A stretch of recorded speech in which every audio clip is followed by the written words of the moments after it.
শুরুতেই আমরা তমলুকের দিকে নজর রাখবো, কারণ তমলুকে চাকরিহারাদের বিক্ষোভে ডিআই অফিসে উত্তেজনা। ডিআই অফিসে তালা ঝুলিয়ে বিক্ষোভ দেখাচ্ছেন চাকরিহারারা। তালা ঝুলিয়ে বিক্ষোভ চাকরিহারা শিক্ষকদের। দাবি একটাই রেখেছি, অযোগ্যদের লিস্ট আপনাদের এখান থেকে ফাইল করানোর জন্য অগাধ টাকা নিয়েছেন আপনারা, আপনাদের জন্যই আমরা মারো তালা, ডিআই অফিসে মারো তালা,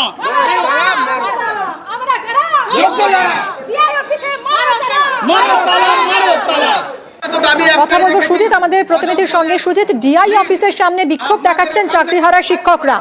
মুখ্যমন্ত্রী মমতা বন্দ্যোপাধ্যায় তিনি আশ্বস্ত করেছেন, তিনি বলেছেন 2 মাসের মধ্যে কোনো ব্যবস্থা নেবে প্রশাসন, কোনো বিকল্প ব্যবস্থা নেবে এবং ভলান্টারি সার্ভিসের কথাও বলেছেন। তারপরেও এই বিক্ষোভ, কি দাবি এদের?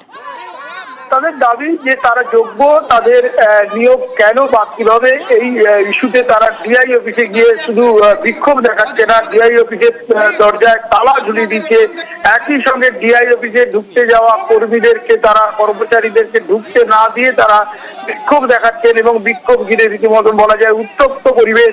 ডিআই অফিসে যোগ্য চাকরিহারা শিক্ষকরাই বিক্ষোভ দেখাচ্ছেন, এটাই দাবি করছেন তারা। আন্দোলন, অভিযান এবং বিক্ষোভ ঘিরে যেটা উত্তেজনা, সেখানে ঘটনাস্থলে পুলিশ গিয়েছে এবং জেলার যারা বলা যায় চাকরিহারা শিক্ষক তারাই এসছেন, তারা রীতিমতো ক্ষোভ জানাচ্ছেন। তাদের বক্তব্য, ডিআই অফিসেই রয়েছে আসল তালিকা, পূর্ব মেদিনীপুরের কারা আসল শিক্ষক, সেখানে খতিয়ে দেখলেই পাওয়া যাবে। তারপরেও কেন এটা হচ্ছে না, এবং সঙ্গে সঙ্গে কর্মচারীদের ঢুকতে না দেওয়ার পাশাপাশি একেবারে তালাচাবি লাগিয়ে ডিআই অফিস আজকে জেলার অচল করে দেওয়া হয়েছে এবং ডিআই অফিসে তালা ঝুলিয়ে যে বিক্ষোভ চলছে সেটা এখনো বিক্ষোভ চলছে এবং পরিস্থিতি দেখা যাচ্ছে যে একটা উত্তপ্ত পরিবেশ, ধুন্ধুমার কাণ্ড যেটা সেটাই দেখা যাচ্ছে এবং রীতিমতো ক্ষোভ বিক্ষোভে নেমেছেন। তারা দাবি করছেন তারা যোগ্য শিক্ষক, তারা তারপরেও চাকরিহারা হয়েছেন, তারা এই বিক্ষোভ দেখিয়ে যাচ্ছেন এখন। ধন্যবাদ সুজিত।